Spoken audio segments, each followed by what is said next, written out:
Bonjour à tous, c'est l'Instant T, votre rendez-vous quotidien avec l'actu.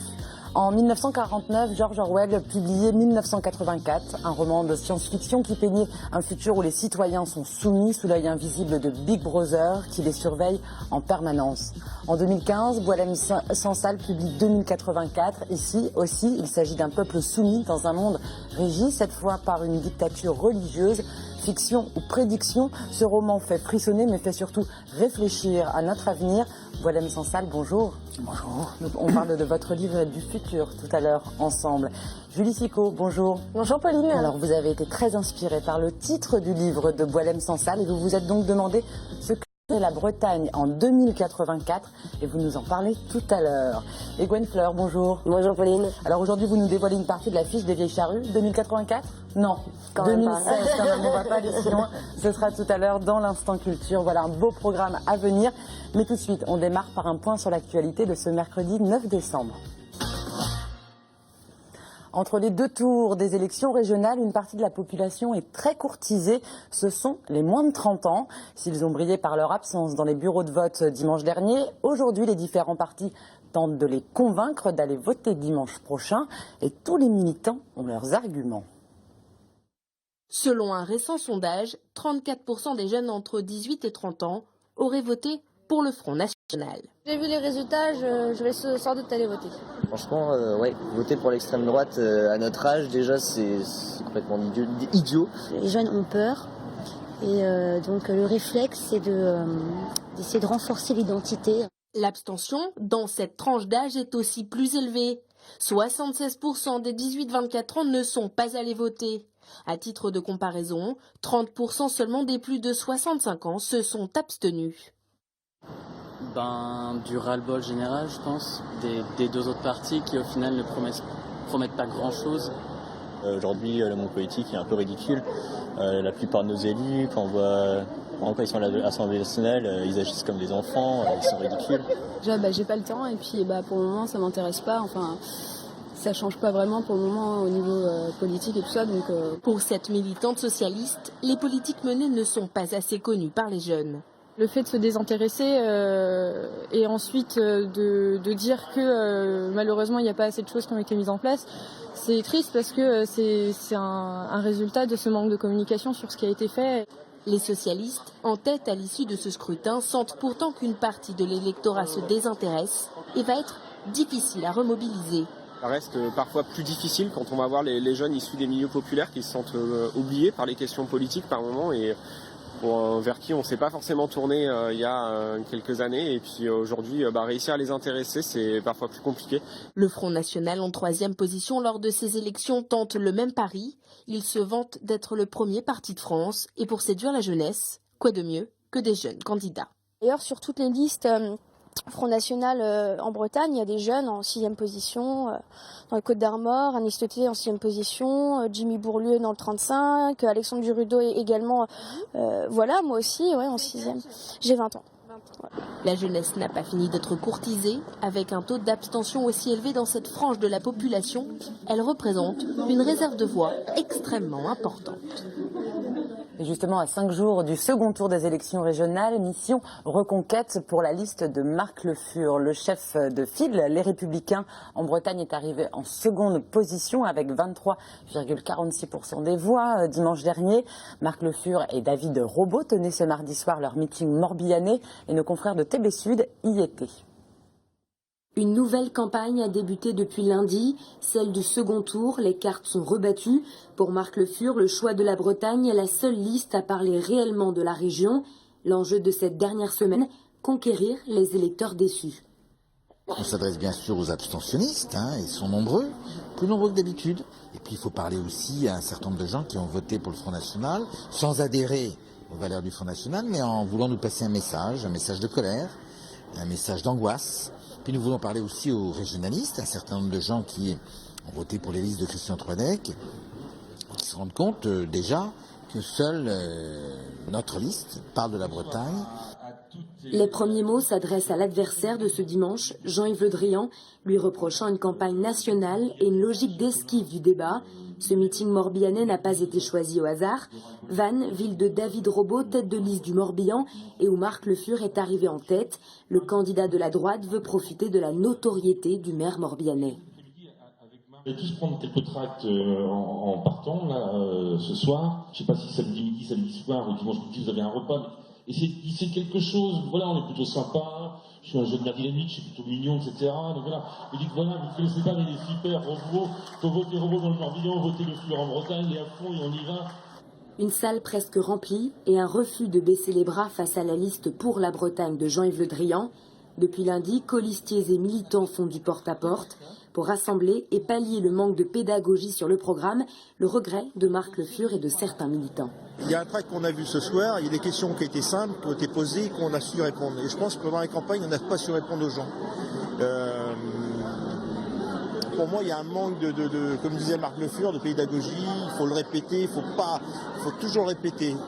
Continuer à répéter, continuer à le dire et rabâcher les choses. 2 autres meetings sont prévus à l'agenda de Marc Le Fur, ce soir à Brest, puis jeudi à Cesson-Sévigné, avant le grand verdict des urnes ce dimanche. Et avant de refermer cette page politique, rappelons que vous retrouvez les 3 têtes de liste régionales en lice pour le second tour lors d'un débat en direct ce jeudi à 12h30 sur TBO. Le débat sera ensuite rediffusé le jeudi à 20h45.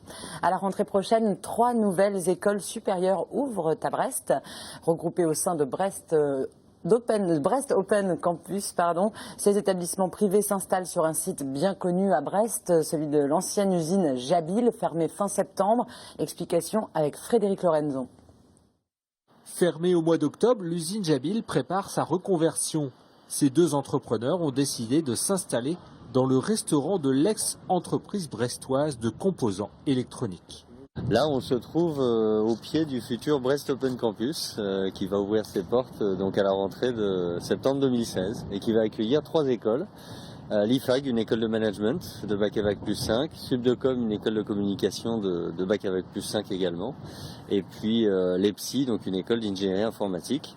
Convaincus qu'il existait un manque sur ce type de formation sur l'agglomération brestoise, ces 2 entrepreneurs travaillent depuis 4 ans sur ce projet. Mais installer un campus en pleine zone d'activité, l'initiative peut surprendre. La zone de Kergaradec est au cœur des entreprises. Et les formations que nous proposons sont professionnalisantes. Et nous nous inscrivons d'ailleurs dans notre démarche pédagogique sur un enseignement professionnalisant. Donc on est exactement, selon nous, là où il faut. Le bâtiment de 3000 m² accueillera la première année 150 étudiants. L'effectif grimpera à 400 d'ici 3 ans dans un campus aménagé pour une pédagogie rénovée et ouverte. Dans ce campus, nous voulons réunir 3 univers. L'univers de l'enseignement, IFAG, EPSI, Subdecom, mais également l'univers culturel et l'univers de l'entreprise. Les 2 promoteurs s'appuient sur l'expérience d'un groupe présent déjà dans une quinzaine de sites en France pour faire de Brest un pôle innovant. Ce partage, ce réflexe facile de pouvoir partager, échanger presque un peu partout dans le campus sans avoir à prendre rendez-vous dans une salle de réunion, une salle de cours, de s'asseoir, de formaliser tout ça. Ça fait partie, ça participe évidemment à la mise en œuvre de cette nouvelle pédagogie que l'on souhaite pour nos étudiants. Les premiers étudiants candidats au Brest Open Campus passeront leur concours en février. Les 3 écoles emploieront en tout une 50aine d'intervenants. Son dernier livre a été nommé pour tous les grands prix littéraires cette année. Il est l'une des grandes plumes de la littérature contemporaine. Boualem Sansal est notre invité. Boualem Sansal, dans votre livre 2084, La fin du monde, vous avez imaginé un pays nommé Abystan, géré par Abi, un dictateur que personne ne voit jamais, mais qui serait le délégué du dieu Yola sur Terre. Les hommes sont soumis, ne réfléchissent plus, trop occupés entre autres à faire leurs 9 prières par jour. Mais un homme nommé Ati se pose des questions sur sa condition d'être humain. Accompagné de son ami Koa, ils vont commencer à se rebeller. Boualem Sansal, vous pensez vraiment que ce monde totalitaire que vous décrivez est l'avenir de l'humanité? Est-ce que je vous fais peur ou oui, je vous rassure? Oui, ça fait peur en tous les cas quand on lit ce livre. Entre les deux. Non, 1984 est déjà en route. Il y a quelque chose qui relève de la réalité. Ce qui se passe dans Daesh, ce qui se passe en Arabie, en Iran, en Turquie, dans beaucoup de pays arabes, et même dans les pays occidentaux, dans certains endroits, on est déjà quelque part là-dedans. Est-ce que cette chose va continuer à se répandre, à se développer et occuper toute la planète? C'est ça l'hypothèse. À mon avis, oui. À mon avis, oui. Il y a 1001 raisons pour lesquelles on peut affirmer qu'on va un peu dans cette direction. On va donc vers un régime totalitaire religieux. Ce ne sera pas l'Abistan, bien entendu, ça n'aura pas cette forme-là. C'est bien sûr romancé, mais en tous les cas, on va vers quelque chose qui ressemble très sombre. Qui ressemble, qui de toute façon serait inspiré par la religion. Pourquoi la religion, justement? Parce que dans 1984, c'était pas la religion. Tous les systèmes humains qu'on a expérimentés, qu'on a inventés, expérimentés jusqu'à présent sont arrivés à leurs limites. Qu'est-ce qu'on peut faire au-delà de la démocratie? On a essayé tous les systèmes de dictature civile, militaire, etc. On a essayé, ça a fini par tomber. La démocratie semble en voie d'épuisement. Je pense qu'elle va aussi finir par... quoi d'autre? Et il reste la religion. Il reste la religion. Est-ce qu'il y a un événement particulier qui a Il pourrait y avoir d'autres systèmes qu'on a également expérimentés. La technologie. On pourrait imaginer un univers de robots où on serait robotisé et tous reliés par des câbles. C'est possible aussi. Mais ce qu'on observe aujourd'hui, c'est que c'est la religion qui reprend du service. Elle le reprend très bien et ça fonctionne très bien. Rendez-vous compte que le mot islamisme, il y a à peine une trentaine d'années, était totalement inconnu. Moi qui vis dans un pays musulman, je ne l'avais jamais entendu. Vous vivez en Algérie Je vis en Algérie, je ne l'ai jamais entendu.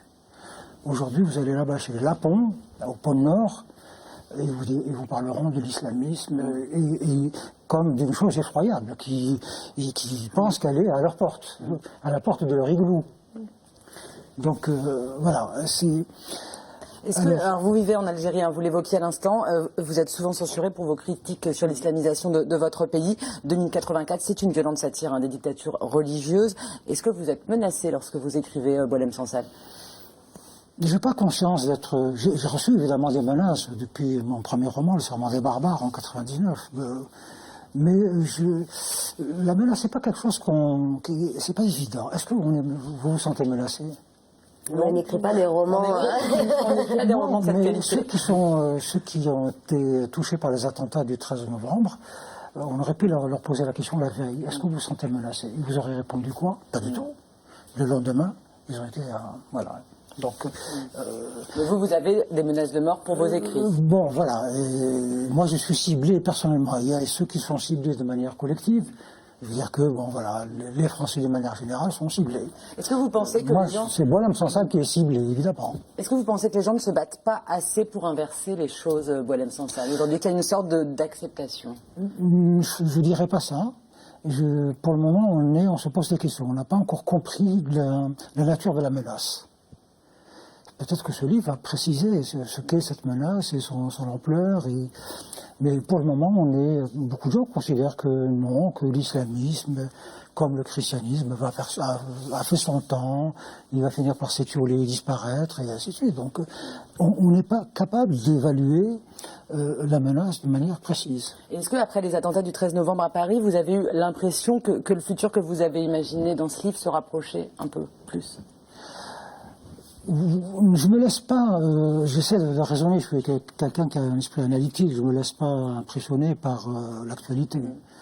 Mais le processus est un processus lourd, qui est en route depuis très longtemps, qui avance, qui lui aussi ne regarde pas l'actualité, il y a des hauts, des bas. Il est dans un processus qui s'installe, voilà. Quelles solutions sont possibles pour que la planète n'en arrive pas au monde que vous décrivez dans 2084 ? Je reviens à ce que je vous disais au début, est-ce qu'il faut être optimiste ou pessimiste? Je vous avoue que je ne sais pas. Je ne sais pas ce qu'on pourrait faire. Réarmer, c'est un discours, on va dire, réarmer la démocratie. Mais comment? aussi, de redonner à la démocratie sa capacité à produire du sens comme elle en a produit au cours du 19e, du 20e siècle. Mais c'est quoi du sens aujourd'hui? Pour vous, il n'y a pas de signaux optimistes aujourd'hui? Pour le moment, aucun. Est-ce que ça peut passer par l'école? Oui, mais on met beaucoup de choses sur le dos de l'école. Hein. Si les adultes n'arrivent pas à s'éduquer eux-mêmes, comment voulez-vous que... quoi transmettre aux enfants? On transmet aux enfants ce que nos propres torts et notre propre ignorance.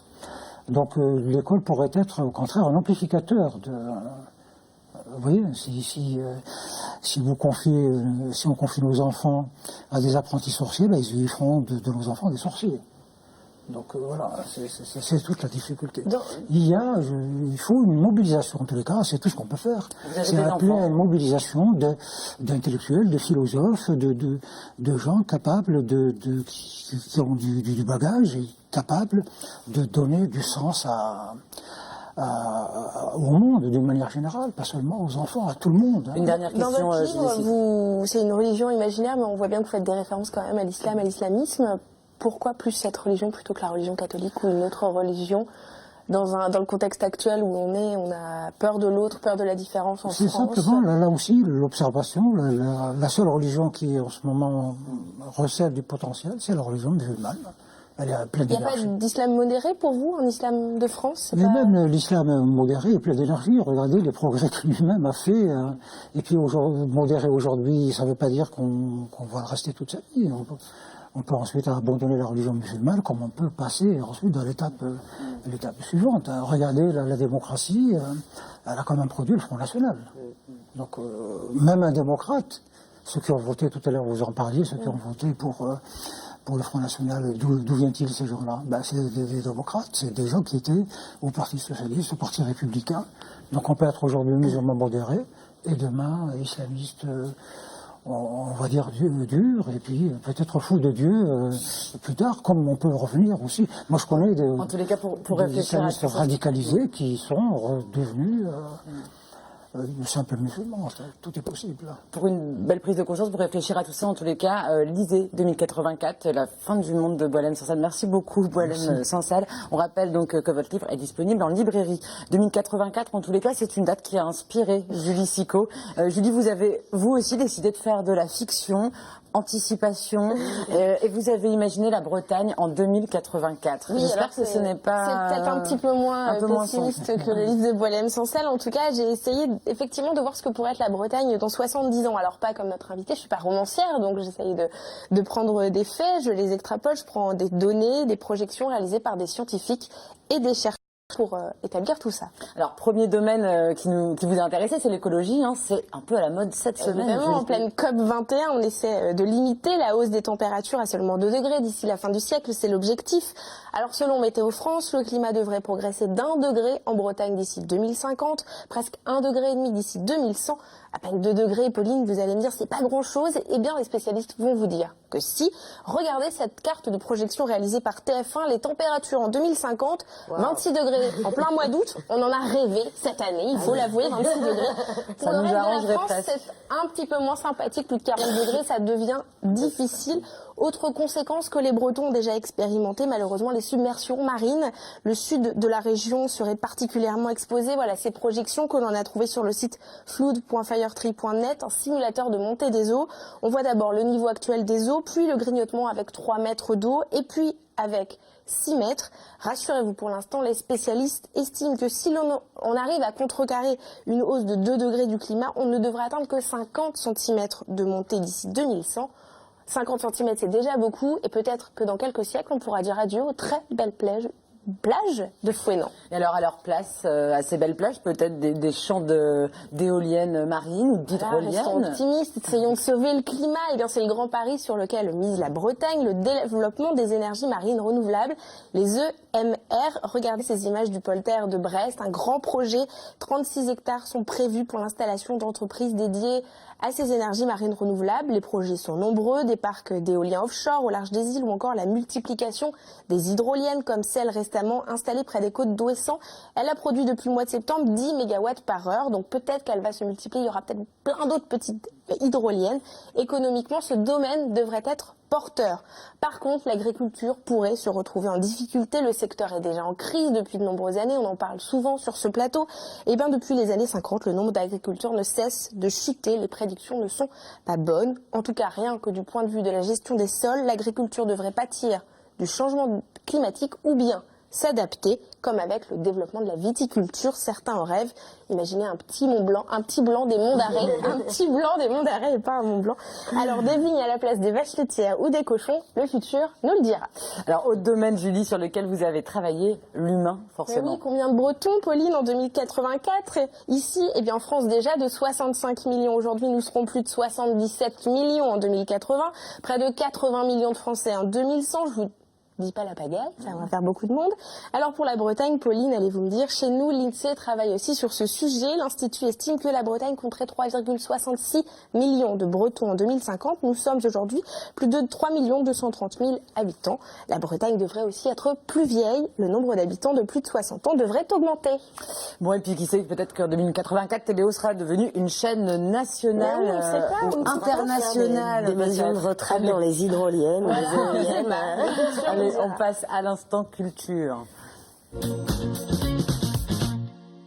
L'événement culturel de ce mercredi, Gwen, ce sont les premiers noms des Vieilles Charrues 2016. 2016, effectivement, oui, Pauline. Alors, les organisateurs ont dévoilé ce mercredi 23 noms d'artistes qui viendront fouler la prairie de Querampil du 14 au 17 juillet 2016.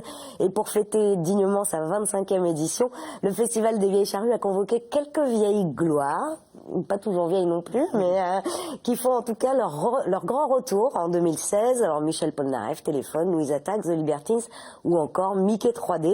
Et c'est le groupe Téléphone, devenu Les Insus, qui ouvrira le jeudi 14 juillet le premier festival rock de France. Le groupe phare du rock français des années 80 s'est reformé cet automne autour de Jean-Louis Aubert, Louis Bertignac et Richard Kolinka, mais sans la bassiste Corinne Mariano.